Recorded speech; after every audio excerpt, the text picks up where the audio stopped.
देखिए page number 91 में paragraph number 2 है। स्टार्ट कर रहा हूं मैं। The Mughal empire Humayun. मिल गया सबको?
Yes, Mughal Emperor Humayun played a very important role in the development of Mughal miniature painting. Okay? जो मुगल एम्परर था, मुगल सम्राट था, मुगल शासक हुमायूं था, इन्होंने काफी इंपॉर्टेंट रोल प्ले किया development of Mughal miniature painting. Miniature means, painting means होता है जो छोटी छोटी, जो जिसमें पिक्चर्स काफी स्मॉल सी बनाई जाती है। ओके, उसे हम बोलते हैं मिनिएचर। ओके, उसमें जो है बारीकी से काम किया जाता है वो कहलाती है मिनिएचर पेंटिंग। उसमें काफी, उसके डेवलपमेंट में हुमायूं ने काफी वर्क किया। हुमायूं ने वर्क किया, इट्स मीन है कि उन्होंने जो मिनिएचर पेंटिंग थी इसको पैट्रोनाइज किया, इसको डेवलप किया, इसको आगे बढ़ाया। उसके जो कलाकार थे, पेंटर्स थे, उनको प्रमोट किया। which again is reflection of Persian influence due to his exile at Persia. Okay, और उसमें जो पर्शियन इन्फ्लुएंस था, यानी कि पर्शियन जो प्रभाव था जो कि पर्शियन पेंटिंग्स में था, वो भी उसमें काफी दिखाई देता है।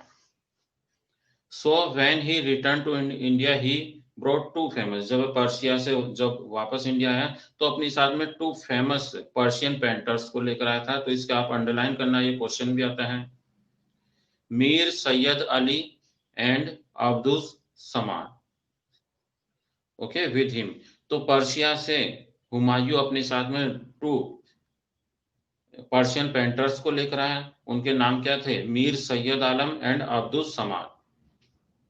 अंडरलाइन करना इसमें, ये क्वेश्चन आपसे पूछते हैं, इंपॉर्टेंट है।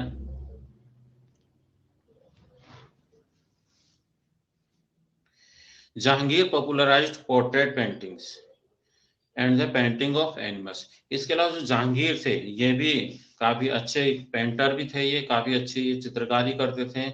और इनके टाइम में जो पोर्ट्रेट पेंटिंग है, यानी कि रूप चित्र जिसे अपन हिंदी में बोलते हैं, पेंटिंग्स डिफरेंट टाइप्स की होती है। ओके, तो उसी में एक पार्ट था पोर्ट्रेट पेंटिंग्स। तो इसको उन्होंने काफी पॉपुलर किया, काफी इन्होंने इसके डेवलपमेंट में योगदान दिया। और इनके जो दरबार थे उसमें काफी पेंटर्स भी रहते थे। तो पोर्ट्रेट पेंटिंग किसके टाइम में ज्यादा डेवलप हुई? जहांगीर के टाइम में। ओके, और मिनिएचर पेंटिंग किसके टाइम पर हुई? हुमायूं के टाइम में। Painters from Mughal court settle in different parts of country. इसके अलावा मुगल कोर्ट के जो पेंटर्स थे वो इंडिया में डिफरेंट पार्ट्स में रहते थे, क्योंकि उनका शासन था लगभग पूरे इंडिया में था। तो उनके जो कोर्ट के जो पेंटर्स है डिफरेंट पार्ट में सेटल हो गए, जैसे राजस्थान में, कांगड़ा में, डिक्कन में। Gradually these places developed A great centre of painting. और इसीलिए ये जो प्लेस थे, राजस्थान है, कांगड़ा है, डिक्कन है, ओके, तो ये काफी फेमस हो गए, काफी पॉपुलर हो गए, और यहाँ पर ये जो पेंटिंग्स है काफी डेवलप हुई। These places developed as a great centre of painting. और ये जो प्लेसेस थे ये काफी फेमस हो गए और पेंटिंग के मेन सेंटर्स बन गए। The Rajasthani painting of medieval period are blend of the themes and style of tradition Indian paintings and the Mughal forms and styles। अब देखिए जो राजस्थानी पेंटिंग्स थी मिडाइवल पीरियड के अंदर ये डेवलप हुई, और इसके अंदर जो अपने जो ट्रेडिशन इंडियन पेंटिंग्स थी वो और मुगल फॉर्म्स एंड स्टाइल थी, दोनों का मिक्सअप इसमें देखने को मिलता है। इसमें राजस्थानी पेंटिंग्स, इनमें इंडियन स्टाइल एंड जो मुगल स्टाइल है दोनों ही मिक्स हो गई थी।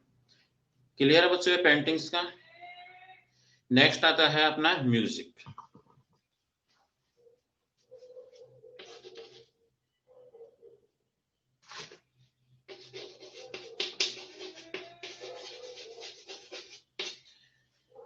मिनिएचर और दूसरी इसमें कौन सी बताइए आपको, पोर्ट्रेट। ओके, ये दोनों पेंटिंग्स थी, ये काफी डेवलप हुई। तो मिनिएचर तो हुई हुमायूं के टाइम में,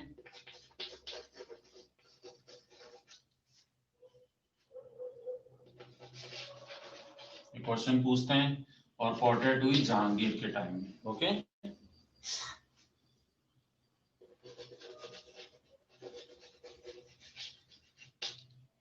ये इनके टाइम पर ज्यादा डेवलप हुई थी।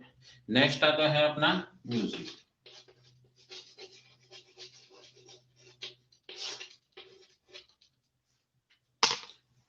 यानी कि संगीत।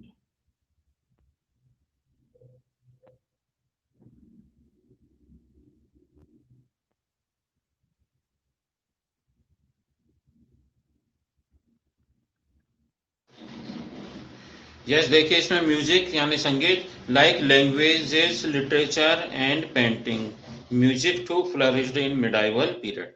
अब जिस तरह से देखिए लैंग्वेज डेवलप हुई थी, डिफरेंट लैंग्वेज में हमने पढ़ा, जैसे पंजाबी है, तेलुगु है, मराठी, हिंदी, संस्कृत। ओके, तो ये डिफरेंट लैंग्वेज, संस्कृत, और संस्कृत तो पहले थी, इसके अलावा हिंदी, मराठी, ओके, पंजाबी, तेलुगु, ये भी काफी डेवलप हुई थी, मलयालम, ये सब काफी डेवलप हुई। इसके अलावा पेंटिंग काफी डेवलप हुई, तो इसी के लिटरेचर डेवलप हुए। तो इसी के साथ में जो म्यूजिक था यानी कि जो संगीत कला थी, ये भी काफी डेवलप हुई थी मिडाइवल पीरियड में, यानी कि मध्यकालीन युग में। The advent of Turks led to fusion of music in India. जब तुर्किश जो है वो इंडिया में आए, तो इंडिया में उनका जो म्यूजिक है वो भी उनके साथ में आया। Turks are known for a rich Arab tradition of music, and they introduced new musical instruments like the rabab and the sarangi. अब देखिए जो तुर्क्स लोग थे, ओके, यानी कि जो अरब साइड के जो लोग थे, तो वहां पर वहां का जो ट्रेडिशन म्यूजिक था वो काफी फेमस था। तो जब वो इंडिया में आए, जब उन्होंने इंडिया पर आक्रमण किया और यहाँ पर वो सेटल होने लगे, तो अपने साथ में वो कुछ न्यू इंस्ट्रूमेंट्स भी लेकर आए थे। ओके, जो कि पहले इंडिया में नहीं थे, जैसे रवाब, जो कि आपके इसमें दे भी रखा है, इसमें एक पिक्चर बना रखी है, रवाब एंड द सारंगी। ओके, तो ये सब जो है वो इंडिया के नहीं थे, ये तुर्क से, यानी कि जो अरब कंट्रीज थे उसमें। ओके, तो वहां से जो अरब से आए थे, तो वो अपने साथ में इंस्ट्रूमेंट लेकर आए थे। तो इस तरह से इंडिया में भी अब इनका यूज होने लगा था। अमीर Khusro was a famous court poet of Alauddin Khilji. Underline कीजिए इसमें।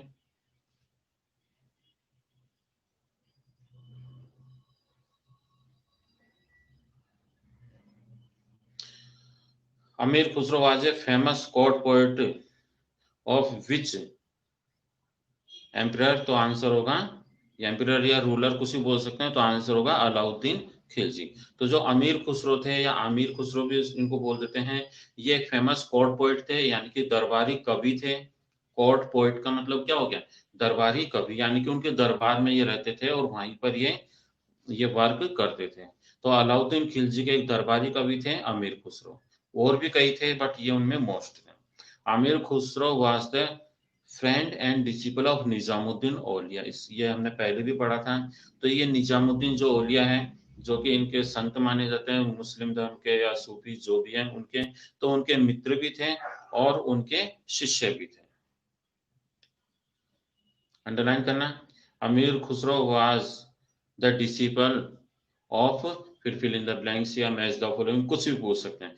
तो किसके डिसिपल यानी शिष्य थे, वो थे निजामुद्दीन औलिया के। और दरबारी कोर्ट पोइट किसके थे, वो थे अलाउद्दीन खिलजी के। दोनों में डिफरेंस है, तो आपको पता होना चाहिए।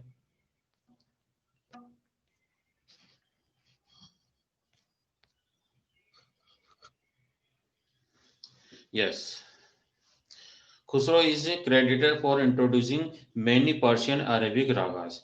तो अमीर खुसरो को ये क्रेडिट जाता है कि उन्होंने काफी पर्शियन अरेबिक जो राग थे, राग मीन्स ये क्या, म्यूजिक का एक पार्ट होता है राग वगैरह, ओके, तो वो उन्होंने इंट्रोड्यूस किया था, जैसे आईमान, घारो एंड सनम। ओके, ये राग से, राग बहुत सारे होते हैं, तो ये जो राग थे ये इन्होंने ही, अमीर खुसरो ने इंट्रोड्यूस किए थे, इन्होंने खुद ने ये बनाए थे टू इंडिया। सेवरल ताल्स, इसके अलावा ताल भी रहती हैं, were also invented by him. इसके अलावा कुछ ताल्स भी, ताल का मतलब क्या है, TALS, ताल्स है ये, तल्स मत लिखना इसको, TALS, ताल्स, ओके। तो ये भी इन्होंने क्या की, इंट्रोड्यूस की या इन्वेंट की। Some historians believe that he also invented the sitar and dholak. और कुछ इतिहासकार ये भी मानते हैं कि जो सितार है, ओके, और जो ढोलक है, उसको इन्वेंट करने वाले भी अमीर खुसरो ही थे। ओके, तो ये पूरा पैराग्राफ आपको याद होना चाहिए, क्योंकि अमीर खुसरो के बारे में पूछ सकते हैं। ओके, तो ये पूरी जो चीजें हैं वो याद होनी चाहिए कि अमीर खुसरो किसके कोर्ट पोएट थे, वो थे अलाउद्दीन खिलजी के। किसके डिसिपल थे, यानी कि शिष्य किसके थे, निजामुद्दीन औलिया के। इन्होंने जो राग इन्वेंट की उनमें से दो तीन के नाम बताइए। Right any three ragas that invented by Alauddin Khilji, अमीर खुसरो। तो आंसर होगा Aiman, Gohra and Sanam. Okay, इसके अलावा ऐसा माना जाता है कि इन्होंने सितार और जो ढोलक होते हैं, इंस्ट्रूमेंट होते हैं, इनको भी इन्वेंट अमीर खुसरो ने ही किया था। तो ये पूरा पैराग्राफ आपको याद होना चाहिए। Aamir Khusro was given the title of नायक और master of both theory and practice of music. इसके अलावा अमीर खुसरो को नायक और मास्टर का जो टाइटल है वो भी दिया गया था, किसके बारे में, म्यूजिक के लिए। During the reign of sultan Firoz Shah Tughlaq, सुल्तान फिरोज शाह तुगलक थे, उनके समय में इनको नायक और मास्टर भी कहा गया है, इनको इनकी उपाधि दी गई थी।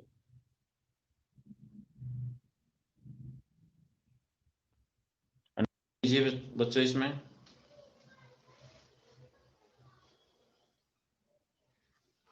तो आमिर खुस नायक की जो उपाधि है फिरोज शाह तुगलक ने किसको दी थी, आमिर खुसरो को। द इंडियन क्लासिक वर्क राग दर्पण was translated which deals with music, it was translated into Persian. इसके अलावा देखिए जो राग दर्पण था, ये क्लासिकल वर्क था इंडिया का, इसको भी पर्शियन लैंग्वेज में ट्रांसलेट किया गया था म्यूजिक के साथ। During the reign of Sikandar Lodi, Lahjat Lahjat Sikandar Shahi, एक classic work of different forms of music was written. इसके भी ये देखिए सिकंदर लोदी के टाइम में जो ये एक है लहजत सिकंदर शाही, ये क्लासिकल वर्क किया गया, एक क्लासिक वर्क किया गया था डिफरेंट फॉर्म्स ऑफ म्यूजिक में, यानी म्यूजिक भी डिफरेंट टाइप्स का होता है, तो डिफरेंट टाइप्स के म्यूजिक में इनको ट्रांसलेट किया गया था, was written. Gradually, music gatherings were no longer restricted to abode of the Sufis, and the places of the nobles become popular seats of music.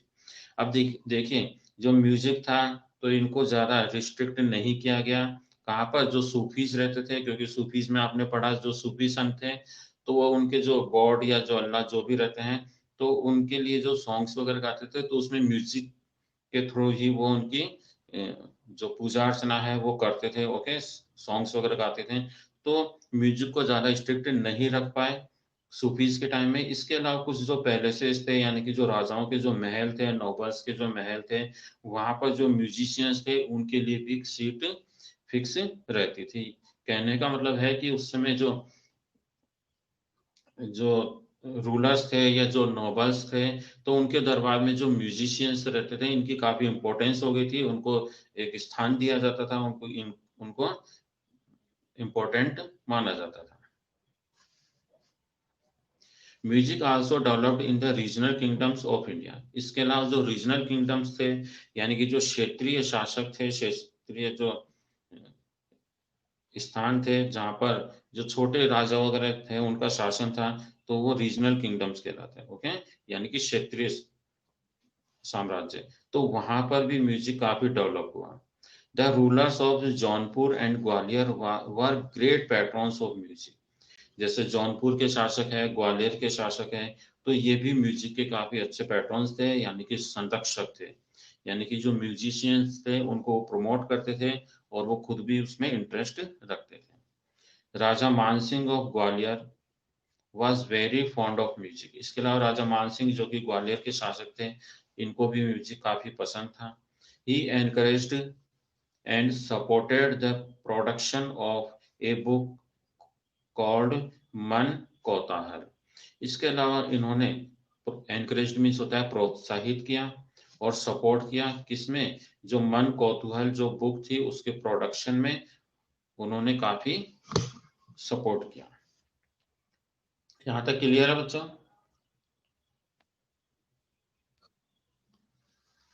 यहां तक आ गया समझ में? इसमें अंडरलाइन करना है, राजा मानसिंह ने कौन सी बुक को प्रमोट किया? राजा मानसिंह प्रमोट विच बुक? तो आंसर होगा इसमें मन कौतूहल।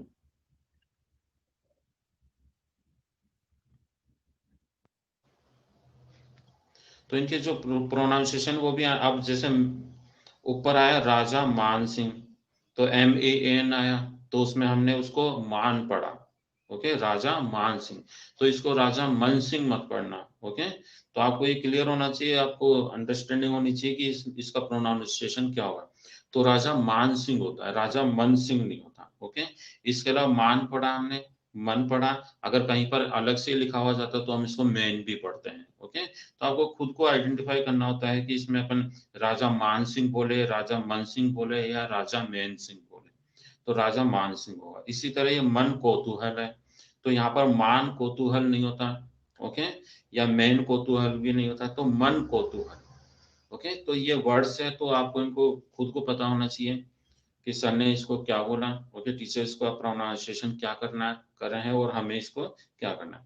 तो ये मन कौतूहल, ओके, यानी मन में जो आइडियाज आते हैं, जिज्ञासा जो होती है, तो उसको हम कौतूहल भी बोलते हैं। तो मन कौतूहल, क्लियर है? Mughal rulers gave patronage to music. तो म्यूजिक को जो मुगल एम्पायर्स थे इन्होंने काफी संरक्षण दिया। Music flourished further under the Mughal empire. Abul Fazl in his writing mention 36 musicians. अब देखिए जो मुगल एम्पायर्स थे इनके टाइम में जो म्यूजिक है काफी डेवलप हुआ, काफी विकसित हुआ, काफी समृद्ध हुआ। अब ने लिखा है कि उस समय मुगल पीरियड के अंदर 36 म्यूजिशियंस थे। म्यूजिशियंस तो बहुत सारे होंगे पूरे एम्पायर में, बट जो राजा के जो दरबार में थे और जो फेमस थे, तो उन्होंने बताया कि उस समय 36 जो थे वो म्यूजिशियंस थे। तो इट्स मीन हम कह सकते हैं कि जो मुगल एम्पायर्स थे उन्होंने म्यूजिशियंस को काफी सपोर्ट किया था। Akbar patronised Tansen of Gwalior, okay. इसके अलावा जो अकबर थे इन्होंने तानसेन को भी संरक्षण दिया, जो कि ग्वालियर के रहने वाले थे। तानसेन कहाँ से बिलोंग करते थे? ग्वालियर से। तो इनको भी अपने दरबार में उन्होंने स्थान दिया, संरक्षण दिया। Tansen was a great musician. और तानसेन क्या थे? वो आज Tansen was a great musician. He created many new melodies of और रागास। इन्होंने और भी कई नए जो राग्स हैं, ओके, उनको डेवलप किया, क्रिएट किया। According to Abul Fazal, a singer like him had not been heard in India for the last 1000 years। तो अबुल फजल कहते हैं कि इस तरह के जो सिंगर थे, यानी कि तानसेन जैसा सिंगर जो है वो इंडिया में पिछले हजारों सालों में भी नहीं हुआ था। उनके ऐसा कोई सुना नहीं है कि जो कि तानसेन के बराबर हो। ऐसा सिंगर इंडिया में पिछले हजारों सालों में भी सुनने को नहीं मिला। यानी कि इतने इनकी प्रशंसा की गई है कि ये काफी अच्छे थे, काफी अच्छे सिंगर थे, काफी अच्छे म्यूजिशियन थे। तो ये सेंटेंस पूछ सकते हैं कि ये सेंटेंस किसके लिए बताया गया है? तो ये बताया गया है तानसेन के बारे में। A singer like him had not been heard in India for the last 1000 years. This sentence is referred for, तो आंसर होगा Tansen. Akbar honoured him with a special seat in Fatehpur Sikri. Akbar ने उनको फतेहपुर सीकरी के अंदर एक स्पेशल सीट ऑनर की।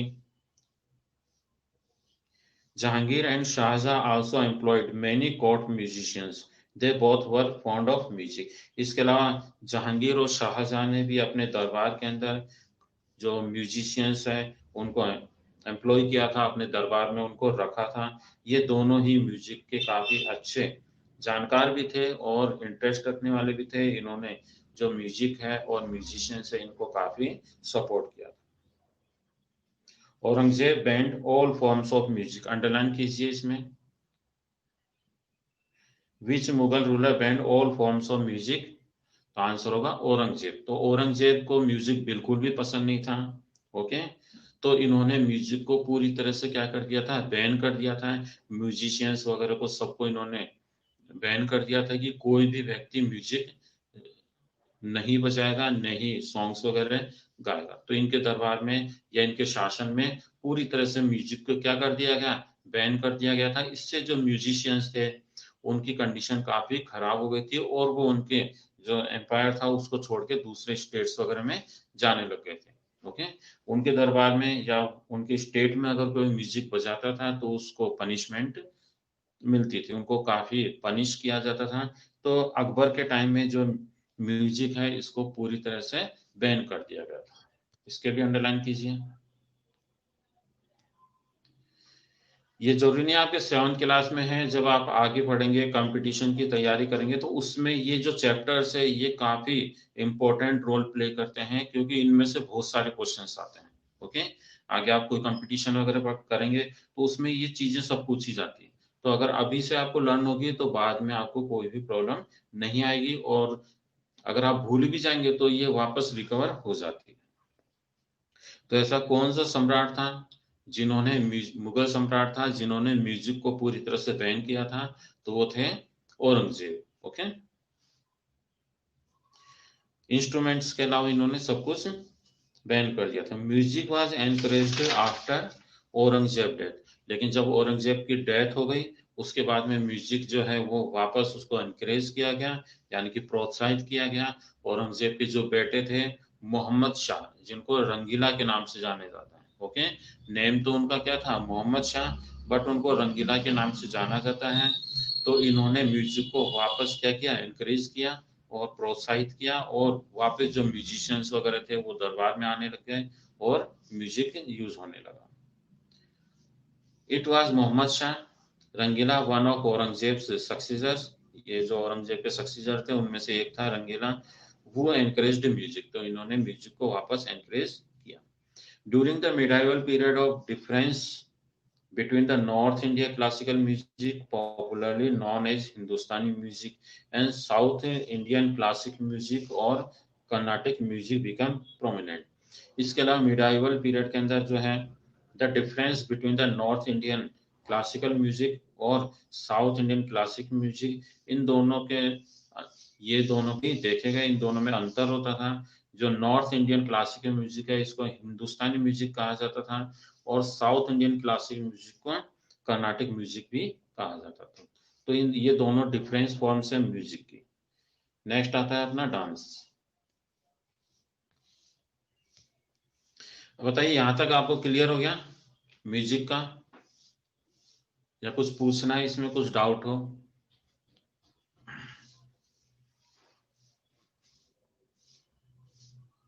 Any doubt?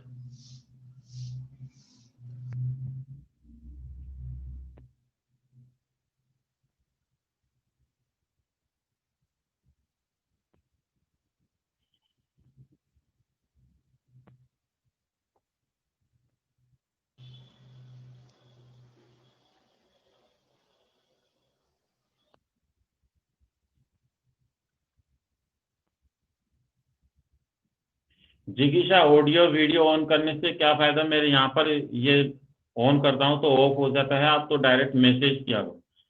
कंटिन्यू आप कुछ ना कुछ बोलते रहते हैं, फिर सब बच्चे डिस्टर्ब होते हैं। आपको जो भी बोलना है वो टाइप कर दीजिए, बाकी बच्चे भी तो कर रहे हैं ना।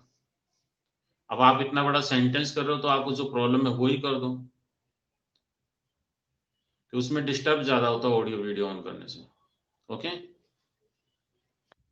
और यहाँ मैंने ऑन किया भी था बट वो ऑन नहीं हो पाता। आपको जो भी प्रॉब्लम है आप टाइप कर दीजिए, बाकी सेंटेंस भी तो आप कर रहे हैं ना।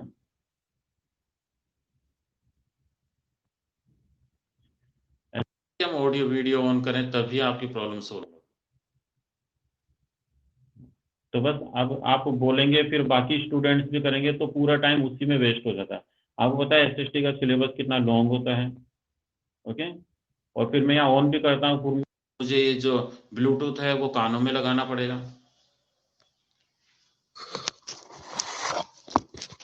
अब देखिए मैं इसको ऑन करूंगा तो फिर मुझे ये यूज करना पड़ता है, ये ईयर में लगाना पड़ता है, इसको ऑन करना पड़ता है, तो फिर काफी प्रॉब्लम आ जाती है। ओके। और फिर पूरा टाइम उसी में लग जाता है। तो जो भी आपको प्रॉब्लम है मैसेज कर दो आप, शॉर्ट में मैं समझ जाता हूँ, क्लियर कर देता हूँ।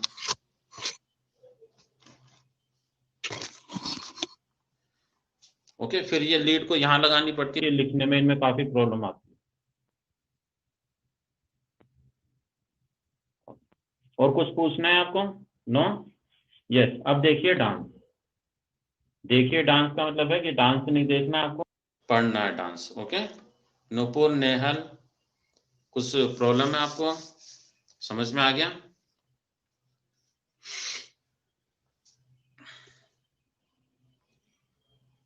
धान्या तंवर, अर्पित, अनु,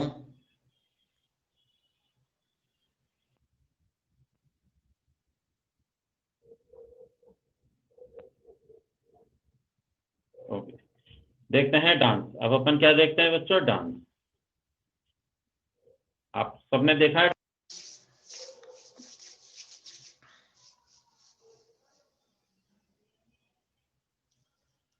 डांस किस किस ने नहीं देखा? नुपुर, जिगीशा, हर्षिता, देखा आपने?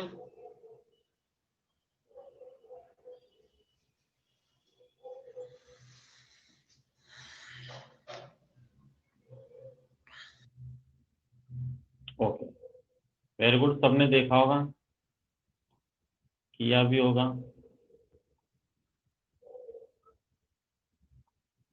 ओके। बट अब अंदर हम करेंगे क्लासिकल डांस। ओके। जो क्लासिकल डांस है, शास्त्रीय जो संगीत है उसके बारे में, जो नॉर्मल जो आपने जो सोचा होगा, जो डांस देखा होगा उसकी बात नहीं कर रहे हैं, हम क्लासिकल डांस की बात करेंगे। ओके। जिसको हम शास्त्रीय नृत्य बोलते हैं, जो कथक वगैरह होते हैं। ओके। इनके बारे में हम देखेंगे इसमें। कथक है, मणिपुरी है। ओके। भरतनाट्यम है, तो ये क्लासिकल डांस होते हैं जिनको अपन नॉर्मल देखना पसंद नहीं करते। कभी टीवी में आता भी है तो अपन इसको चैनल को ही चेंज कर देते हैं। ओके। अब देखिए, many of the classical dance evolve during the period in India. तो क्लासिकल डांस है वो मिडाइवल टाइम के अंदर अंदर और भी कई इनकी फॉर्म्स आई थी। Each region slowly began to evolve its own dance. तो और धीरे धीरे हर अपने अपने क्षेत्र के वहाँ के अपने क्लासिकल डांस डेवलप हो गए थे। But most of the classical dance in temples, performed in temples. अब देखिए उसमें जो क्लासिकल डांस थे अधिकतर कहाँ पर परफॉर्म होते थे, कहाँ पर ही किए जाते थे? टेम्पल्स में किए जाते थे। Like this 7 form of classical dance develop. तो इस तरह से 7 जो क्लासिकल डांस थे वो डेवलप हुए। Many folk dance also develop. इसके अलावा जो फोक डांस थे, यानी कि जो लोक नृत्य, फोक डांस में होता है लोक नृत्य, जैसे कि हम यहाँ पर घूमर वगैरह करते हैं। ओके। राजस्थान में तो ये लोक नृत्य होता है। और क्लासिकल डांस होते हैं उसमें इसमें अंतर रहता है। क्लासिकल डांस जो रहते हैं जैसे कथक है, ओके, भरतनाट्यम है, इस तरह के जो डांस होते हैं ये कहलाते हैं classical dance. Okay.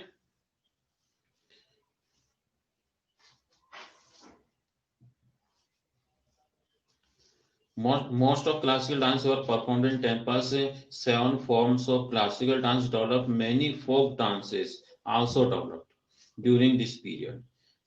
They developed in different regions and become a part of the culture of these regions. तो ये इंडिया में डिफरेंट पार्ट्स में ये डेवलप हुए और इन डांस के अंदर वहाँ का जो कल्चर है, ओके, जैसे अपने यहाँ पर आपने देखा होगा घूमर है, तो ये फोक डांस है, तो अपने यहाँ का कल्चर उसमें दिखाई देता है। इसी तरह डिफरेंट जो पार्ट है इंडिया के, तो वहाँ का अपना एक डांस होता है डिफरेंट, ओके, तो उसमें वहाँ का कल्चर दिखाई देता है। जैसे कि फॉर एग्जाम्पल बिहू, ओके, तो Bihu is a harvest dance of Assam. तो बिहू क्या है, हार्वेस्ट डांस है, कि वहां पर आसाम के अंदर जब फसलें वगैरह काटी जाती है, तो वहां का एक लोक नृत्य है जिसे हम बिहू कहते हैं, ओके। इसी तरह टिप्पणी, ये कहाँ का है, गुजरात का एक फोक डांस है। और इसके अलावा अपने यहाँ पर घूमर होता है, ओके। और पंजाबी में बैसाखी पर वो भांगड़ा वगैरह किए जाते हैं। इस तरह के ये डांस होते हैं। Under the Mughal emperors and their nobles, Kathak was performed in the courts. अब देखिए मुगल एम्पियर्स थे, तो उनके समय में जो कथक डांस है, क्लासिकल डांस है, कथक तो ये परफॉर्म किया जाता था। Kathak acquired it's present features in the Mughal court. It also developed into A form of dance with A distinctive style. इसके अलावा ये डिफरेंट स्टाइल में भी किया जाता है। अब है अपने इसमें कथक।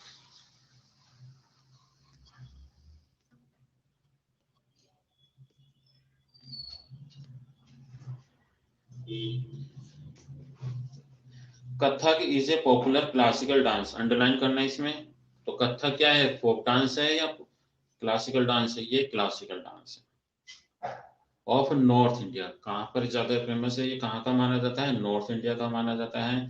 विच डिपिक्ट्स ए स्टोरी, जो कि स्टोरी की जैसे रहता है, कि इसमें जो कथक है यानी जो नृत्य है, डांस है, उसके माध्यम से किसी स्टोरी को बताया जाता है, कहा जाता है। Kathak got its name from कथा।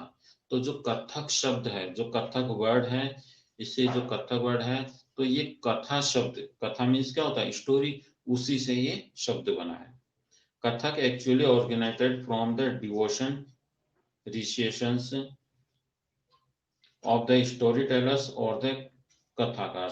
अब देखिए जो कथक जो डांस होता है, तो इस एक तरीके से इसमें जो ईश्वर है, तो उनको, उनका एक जो संगीत है और जो स्वर है, गाना है, उसके माध्यम से कोई स्टोरी बताई जाती है डांस करते टाइम। और ये स्टोरी कहने वाले जो कौन होते हैं, स्टोरी टेलर है, उनको कथाकार कहा जाता है। तो किसी कोई गॉड है तो उसकी स्टोरी को डांस के माध्यम से और लय ताल स्वर के माध्यम से प्रस्तुत किया जाता है, वो कथक होता है। कथाकार none other than the story teller, okay. जो कथाकार है, तो अपन उसको स्टोरी टेलर भी कहते हैं। In temples of north India whose performance were beautified with expressive gestures and songs. तो ये परफॉर्म किया जाता था अच्छी तरह जो गेस्चर से या सॉन्ग से, ओके, हाव भाव से या गानों से। Kathak took the form of A distinct mode of dance in the 15th and 15th century with the spread of bhakti movement. The legend of Radha Krishna were performed beautifully in the form of skits called रास लीला। अब आपने देखा होगा जो राधा कृष्ण है, उनके बाद में भी उनके जो रूप बना के वो परफॉर्म किया जाता था, तो उसे रास लीला कहा जाता था। Combined folk dance with the basic gesture of the Kathak story Taylor.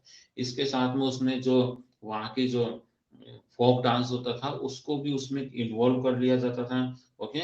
और जो डांस करने वाले होते थे, तो वो डांस करते थे, और जो स्टोरी टेलर्स होते थे, वो साथ में स्टोरी गाने के रूप में बताते रहते थे। तो जो कथक है वो डेवलप हुआ, उसके टू जो सेक्टर्स है, टू घराना उसमें माने जाते हैं, कि जो ये डांसेस होते हैं उसमें घराना रहते हैं, ओके। तो उनके एक डिफरेंट अपनी स्टाइल होती है। तो टू जो घराना है वो इसके काफी फेमस रहे हैं। द कोर्ट ऑफ राजस्थान, यानी कि जयपुर घराना हो गया, ओके। और दूसरा हो गया Lucknow under the patronage Wajid Ali Shah the Nawab of Awadh. तो एक तो कथक के अंदर जो राजस्थानी घराना या जयपुर घराना माना जाता है, और दूसरा माना जाता है इंपॉर्टेंट लखनऊ घराना। तो ये दोनों काफी फेमस हुए। By the third quarter of 19th century, Kathak had firmly stabilized itself as a dance form. और फिर बाद में 19th century में, हाफ के बाद में, ये जो है ये एक डांस की फॉर्म के लिए इंडिया में अच्छी तरह क्या हो गए, स्टेबलाइज हो गए, ओके। नेक्स्ट आता है इसमें क्लोजर लुक एट बंगाल, जो हम नेक्स्ट क्लास में करेंगे। आप इसको पढ़ना, ही चैप्टर काफी अच्छा है। ओके, ये नॉलेज के हिसाब से काफी इम्पोर्टेंट लेसन है, क्योंकि ये लेसन जो है इसमें काफी जीके है और आगे ये आपके लिए काफी अच्छा रहेगा। Okay, bye, have a nice day.